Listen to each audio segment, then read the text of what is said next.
We're proud and very honored to have a role model like DezBaa here today as a hero healer. Proud to have her father, Mr. Damon, here. Help me welcome DezBaa Damon.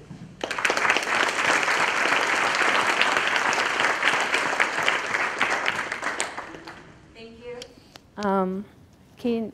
Is this working? I think it's working. Well, you know, with that kind of introduction, everything that's right with the dental school, you have me to thank. No, but I'm really happy to be here. I love coming back because it kind of reminds me of the good times when we first came here and we felt like pioneers. Actually, we had to move stations all the time, and this room, this side in particular, is where we had all our lecture classes. And I remember drinking lots and lots of coffee while I was sitting, I think, in the chair right next to where my dad is sitting. So I would just say, you know, it's hard to get through the programs that you're in, but, you know, do cherish it, because when it's all done, you'll be thinking about your experience here with fond memories. Just like Dr. Wendell is saying, I was part of the inaugural class, and I did go to these places, and I'm going to show you a few pictures and just kind of talk a little bit about what I did. But if at any time, if you have any questions, you can just let me know. One of the places I went to when I was a dental student, our last year, our fourth year, we do externships. And for me, I really wanted to go back to serve a Native community. Being Navajo, that was something that was very important to me. However, I also wanted to explore. I wanted to do something different. So I thought, what a great place to go to other than Alaska. So I know that the access there is very poor, and especially if you're not in Anchorage or on the road system. Usually the road, if anyone's been there, you can go from Anchorage to Fairbanks. Even then in the winter, it can be difficult. But to get to the villages, you have to fly. There's no way you can drive there. And one place in particular that I went to Bethel, and then another place I went to was Barrow. But here are some pictures from my Bethel experience. And in this area here, these are these small planes that we used to fly out to the villages with. So out of the whole year, we would take maybe 12 to 14 weeks where we would fly out in these planes. We would load it up with all of our silver boxes filled with our instruments and things like that, a compressor, so that way our drill would work. And you learn more than just dentistry doing this type of work. You also learn to become a mechanic. So, but we used to put all the stuff on the plane, and you know, when you first start off, when it's your first time, you do get a little scared because you're lifting these big boxes that are just so heavy, and you're putting it in this plane, and somehow as you take off, you're like praying that the plane will take off and lift up in the air. But one thing that was kind of unusual about these planes is before you go, you actually have to get out of the plane first. And you go to the front and you have to use your hands to spin the propellers to help it get started. No, I'm joking. You don't have to do that. So I could see some of you like, wow, I want to do that. But no, I'm just kidding. You don't have to do that. But it was a fun experience nevertheless. One of the things that they did have too is I got a chance to ride a Black Hawk, which that's what this helicopter, the chopper here. They have a program where Arctic Care comes out, and I was just talking with one of the instructors here, and he said that he actually was working out in Bethel, and he remembers that program, Arctic Care. And what they do is they have people from the military, they come in, and we go out to different villages, and we provide treatment for the people. And so that was one of the fun things I did, because I went out with a group, and then afterwards, you know, I'm used to getting on these other planes to go home, but they said, hey, we're going to take you home on the Black Hawk. And I thought, this is awesome. So that's a kind of a unique experience. The other thing too that's really fun and interesting up in that area is, of course, everyone knows about the dog races, the sled dog races. And I didn't even know this at the time, but Bethel is actually, they have a race every year, and that's a qualifying race for them to race in the Iditarod. So we have all these great athletes, these people that have been sledding for a long time. They come out to Bethel and they qualify for that race. And here's just the start and finish. So they go out and they have a map and you can follow them. It's pretty fun. And anybody in the community, they always need help, you know, being able to keep track of the racers and whatnot. So it's a lot of fun to get involved with something like that. One thing I was surprised about though is, you know, you think about Alaska, you think about sled dog racing, you imagine what, a big fluffy dog or something of that sort that's, you know, pretty muscular. But it's hard to see here, but these are little tiny dogs. And so it was really funny to see that, but they're very strong and they have a lot of endurance. I was really surprised. And when they start off, these dogs are so ready to go. They're jumping, they want to get going. They're like, let me loose, let me loose. But on the way back, when they're finishing, you could see some of them like dragging their dogs across the finish line. And that just kind of gives you a picture of like how hard such a race can be, not only for the people that are racing, but for the dogs. The other thing too is you get excellent exposure to various procedures, and because you're in an isolated area, who are these people going to go to? They're not going to be able to just fly in somewhere because it costs a lot of money. So a lot of the things that you do get to see out there, it's really interesting and it helps you grow as a provider. For instance, this tooth here that I'm showing on either side here, this is a maxillary first molar.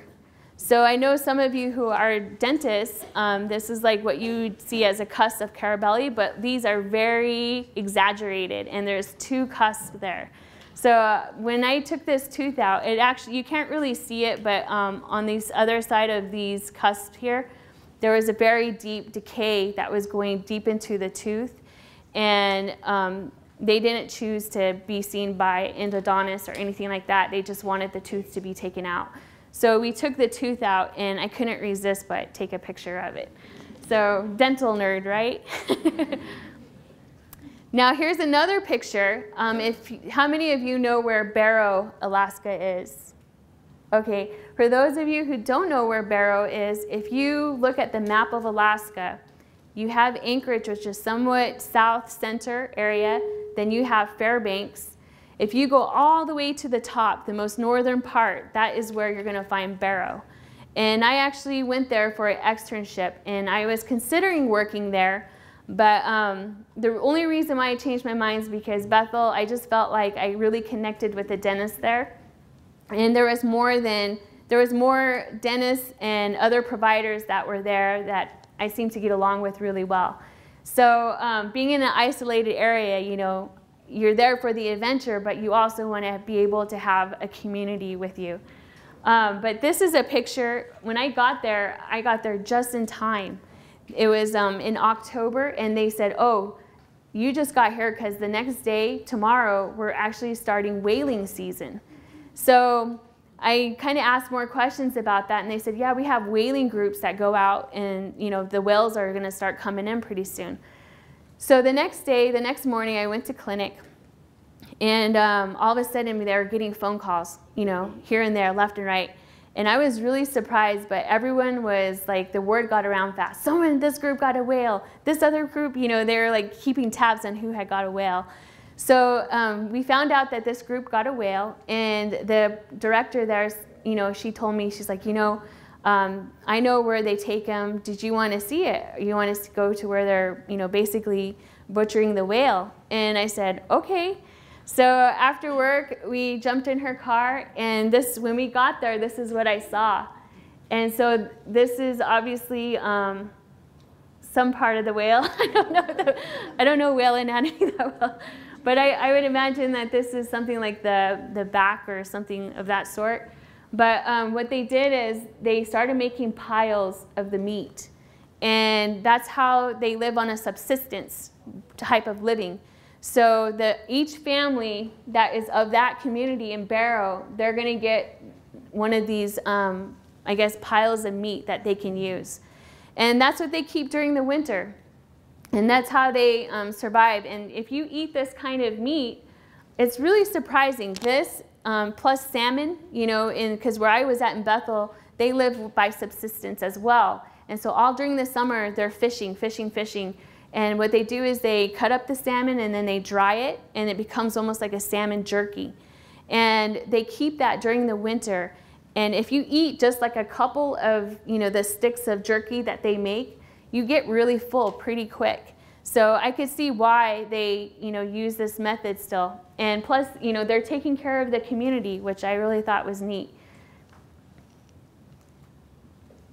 Now, like, to give you more of an idea of what we did when we went out to a village, a lot of times they don't have a clinic chair. So you don't have the dental chair, you don't have the office, nothing like that. But they do sometimes have health clinics or the school that you can set up your office in. And so this is an example of a unit here that we would take out, and this has like the drill and the suction that you need to use. So that's one of the assistants that is setting up. So usually when we get there, the first thing we do is we unload everything, and then we take out all the Santa wipes, and we just start wiping everything down.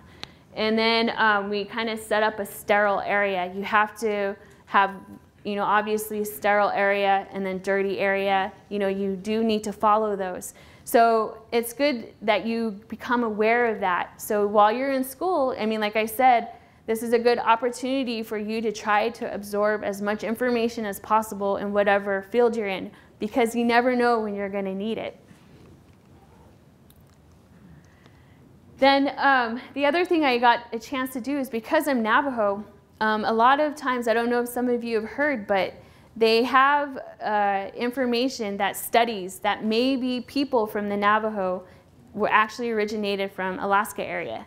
And just to give you a quick story, when I first moved to Bethel, I was walking through the grocery store that they had, and this guy was, you know, a young guy. He came up to me and he goes, "Hello." And he said hello like he's known me like all these years. And I said, "Hi," you know, and he said, "How are you doing, cousin?" And I thought, cousin?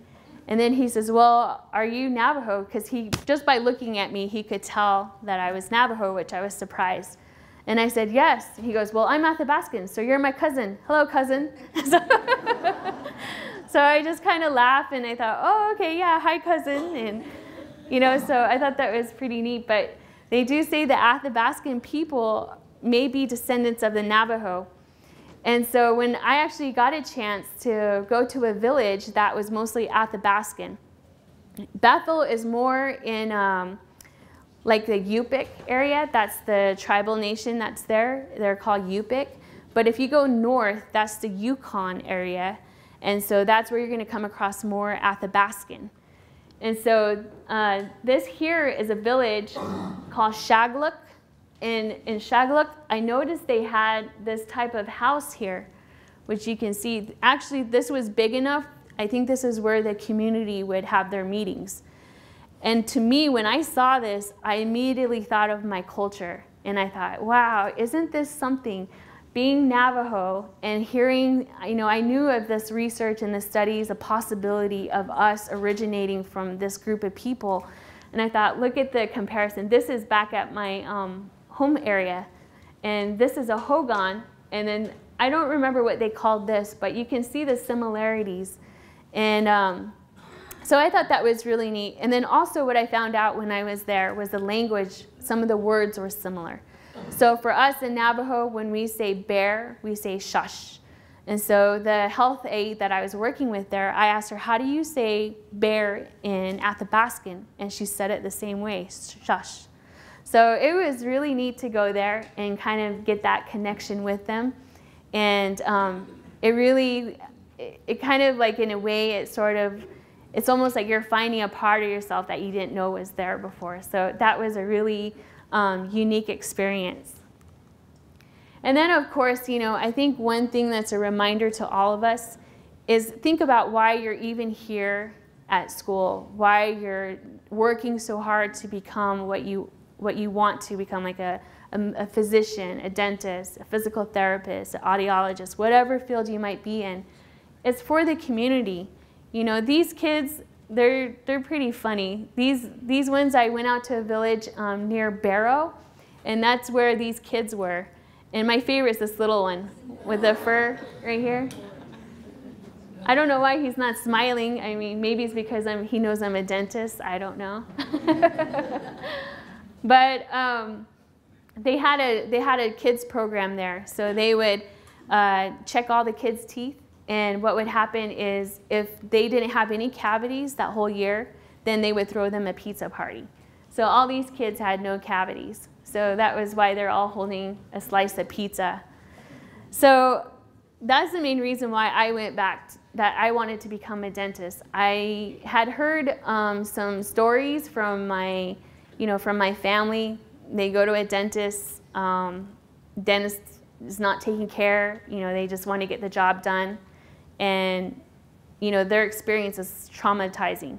So to me, I think, it doesn't have to be that way. I mean, why does it have to be traumatic? So that's why I came to school. And I had great instructors. I mean, if you were to think about a school that would be fitting for me, I mean, there's no other place than ASDO. I mean, this school was almost like it was made for me. And I was just so happy to be here. And, I was taught how to do things in a way to not traumatize patients, try to make sure and communicate. I think that was the biggest thing I learned, was communication. And, these kids, they don't have to leave. They don't have to leave crying, afraid to come back. Of course, that doesn't happen for everybody. Sometimes no matter what you do, they're always going to be traumatized, but that's something else that's going on. So the next thing I want to kind of go into is, I'm here for the hero healer, but I think a lot of us, we have someone that we look up to. And for those of you who probably do, and those who maybe are searching, sometimes you don't find your role model right away. You need to sometimes keep looking. And when I was probably, I think a third-year dental student, that's when I found mine. This is my hero, and her name is Annie Dodge Wanika. And of course, everyone's human, so there's things that, she did too that I don't totally agree with. But for the bigger picture, I look up to her. She's Navajo, and this is her right here. And she actually is the daughter of the first Navajo Nation president, and his name was Chi Dodge. And for those of you who don't know how it works on the reservation, we have our own government. So we're a sovereign nation, so especially for the Navajo, we're a very large tribe. And our capital is in Window Rock. And there we have a council chambers. So it almost looks like that housing that I showed you from Shagaluk. It kind of looks like that, but on a bigger scale. And so we elect, all across the reservation, we elect representatives or council people. And what they do is they go to Window Rock and they speak on the people's behalf from those chapters. And so that's what she did. And she actually, she has a book that's written about her. I read it during the time when I was in dental school. And then I also just reread it again not too long ago. And I found out, reading it the second time, I picked up a lot more information than I did the first time. And this time it was a little bit more personal to me because she's actually a council person from where I was working at in Ganado. And she passed in 2000, let me get my notes right. In 1997 she passed.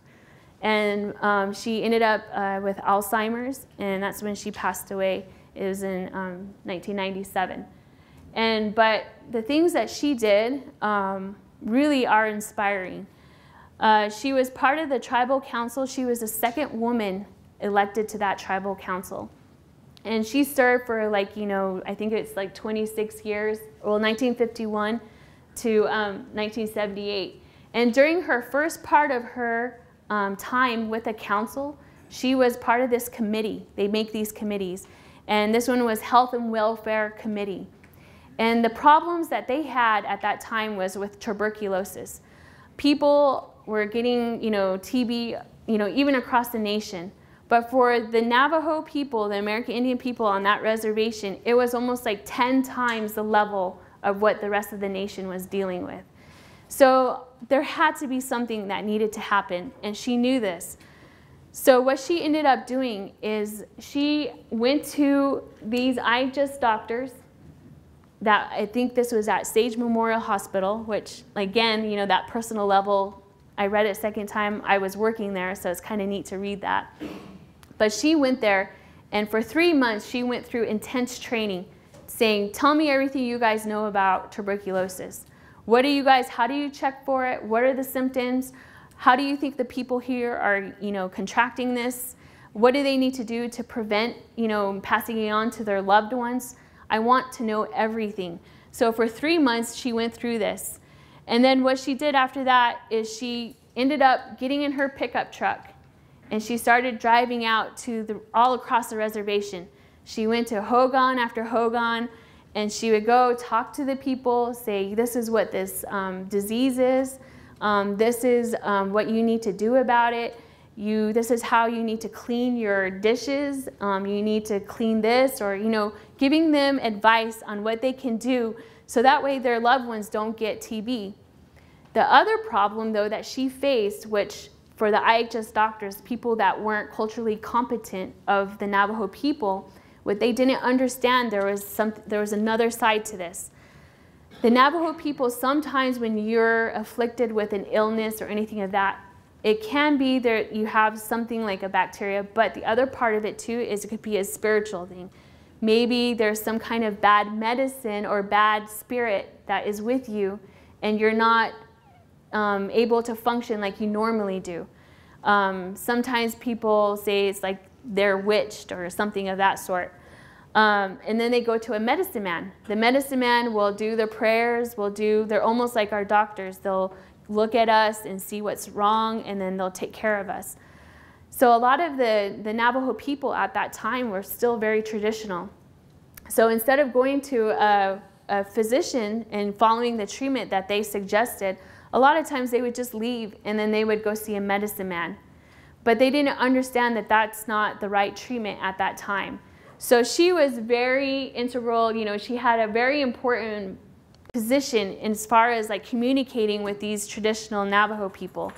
She needed to show them that, yes, you know, going to a medicine man is very important, but you also, this is not something that the medicine man can work with. They can't do it by themselves. They need the help of a physician. They need help from Western medicine.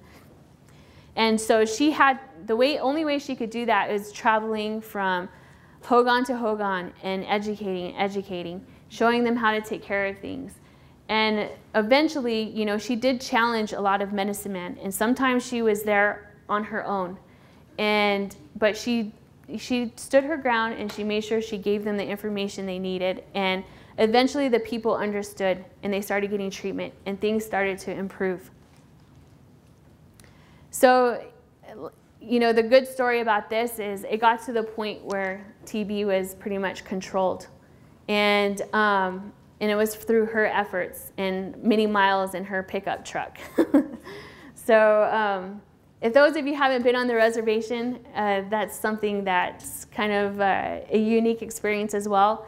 Just wait till it rains a lot, and then go out on the dirt roads and go see if you can drive around. And if you get stuck, you better have a shovel in the back and start digging. And she was one of those that wasn't afraid of hard work, so she definitely had a shovel in her pickup, which I thought was pretty neat. So she took care of herself, and you know, that's all of us. We all need to, you know, take care of ourselves and take control, and we know what's right, and you go after what is right. Because of all her efforts, she was recognized, of course. She was given the Presidential Medal of Freedom. She was nominated for this award by President Kennedy, but she wasn't able to receive it from him in person because that just like a month or so before she was going to get the award, he was assassinated. So instead she got it from Lyndon B. Johnson. But you know, to have a Navajo woman get this Presidential Medal of Freedom, I mean, that was pretty incredible, especially at that time. And then she was inducted into the National Women Hall of Fame, and she got an honorary doctorate from University of New Mexico in humanities. And the Navajo Nation eventually, I think it was during her 74th birthday, if I'm right, they threw a whole celebration for her. And they declared it, Arizona and New Mexico declared it Annie Wanika Day. And what they did is they gave her this medal, this Navajo Medal of Honor. And that was given by Peterson Zaw. And if you guys don't know Peterson Zaw, he's actually working, the last time I knew, at Arizona State. So I've met him too. So it's kind of neat for me to put all the pieces together. And then the last thing that she said was that she's just a sheep herder with a little more education, which I thought was neat. You know, this is like later in life, this is what she had said. And I always tease my dad because he always says, well, I'm just a sheep herder.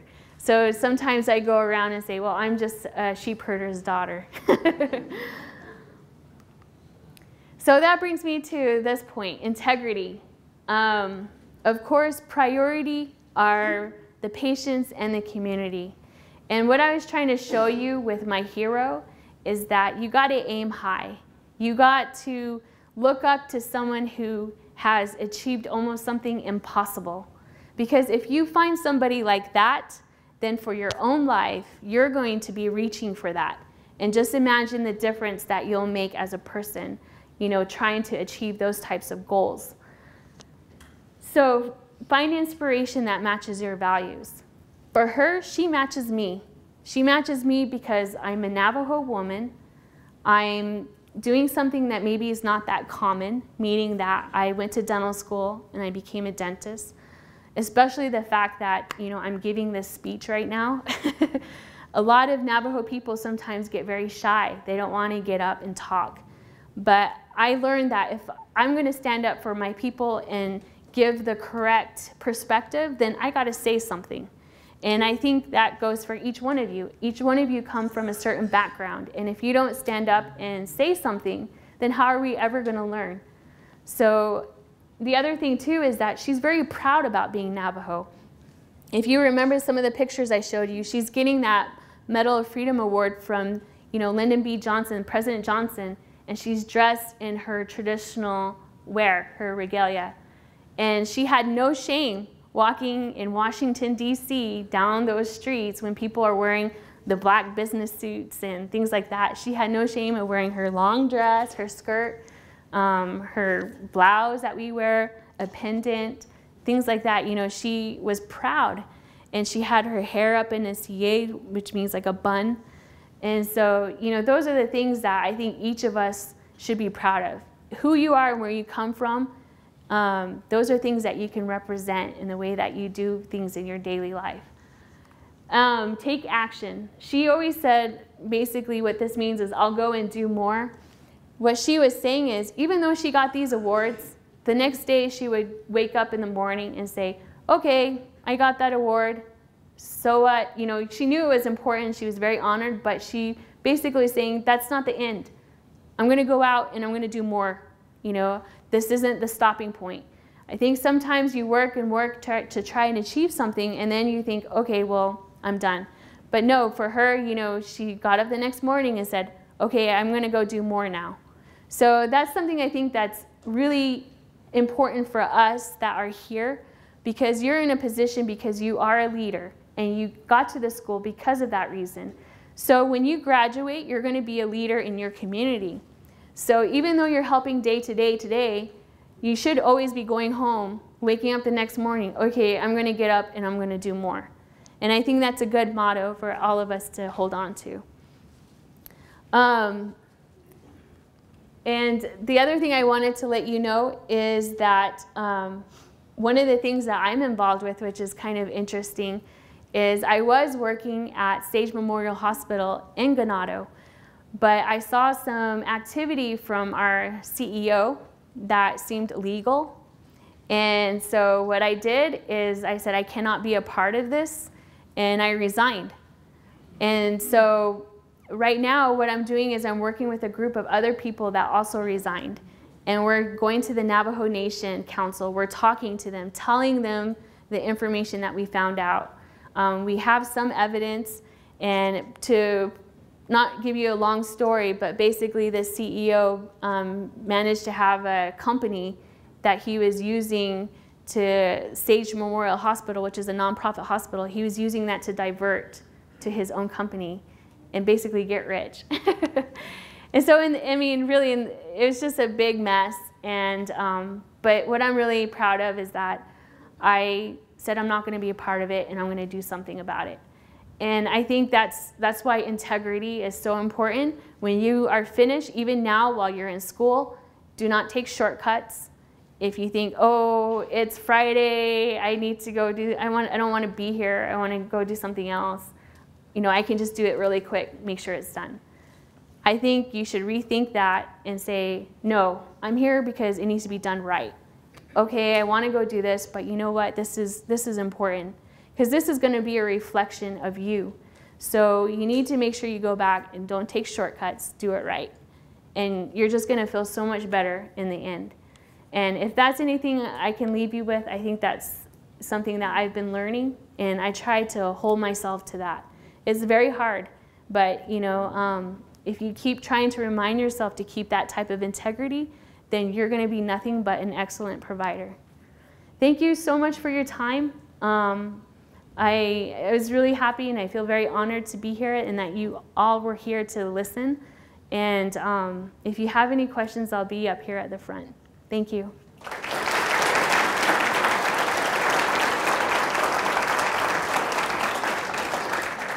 Des, thanks for that insight into your career and your culture. And I wonder if there might be one or two questions. We've got a minute or two. I know everybody's, you know, excited about outside. But questions? Anybody?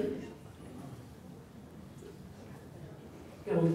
What was the most challenging thing when you were in Alaska that you think you faced? Like the thing you were just like, oh, I have to do that again. Like, oh my goodness.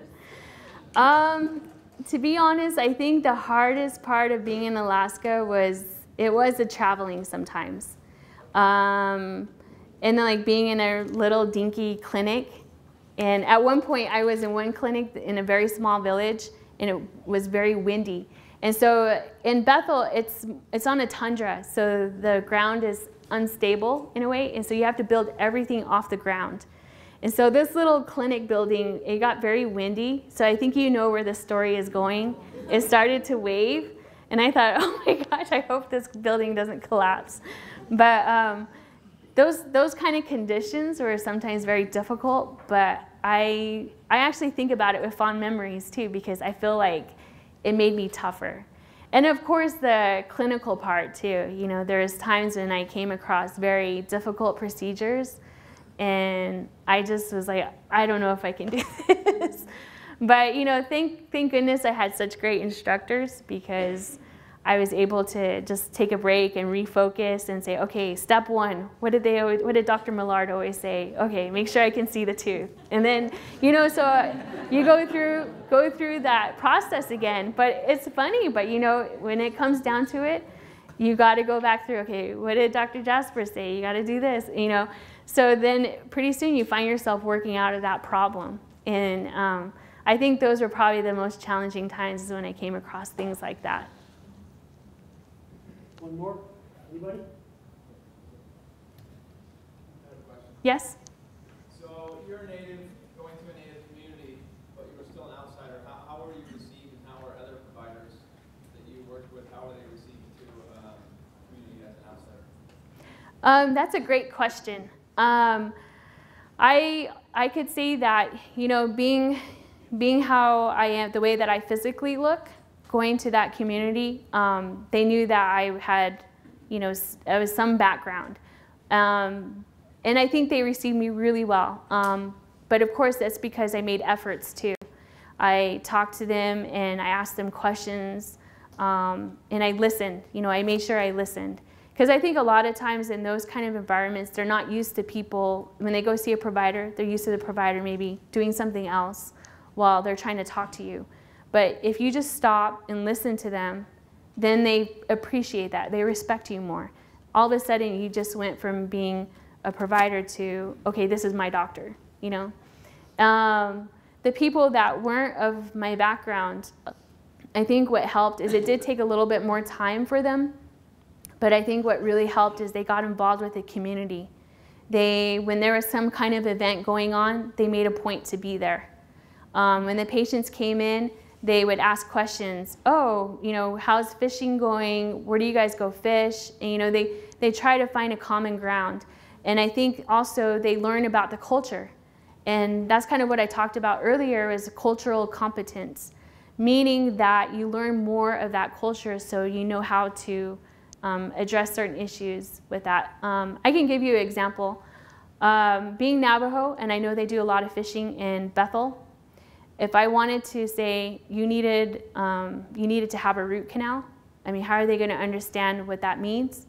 So what I would say is, okay, how can I describe this? Oh, I know you have a fish. So you know how you take the fish and you gut it. So think about your tooth as like a fish. You know, it has guts inside of it, and you have to take those guts out, and then all you're left with is the outside of the fish. Well, all that you're left with is just the tooth. The insides are all taken out. And so that's where it's all bacteria that's in there, so that's why we have to clean it. And then what we have to do is let it heal. Once it's done healing, then we can go back and we can fill it in. And so it's just like taking material and stuffing the fish back in. And then, so they're like, oh, okay, so I keep my tooth? Yeah, you keep your tooth. And so that's a good story, I think, as far as being culturally competent. You're kind of knowing where they're coming from, and you're able to communicate with them in a way that they understand. Mm-hmm. Yes, thanks. I'm not going to be able to clean another fish without thinking. Thank you for being here. Well, we'll see what Dr. Jasper thinks of that one, right? Thanks, everybody, for being here.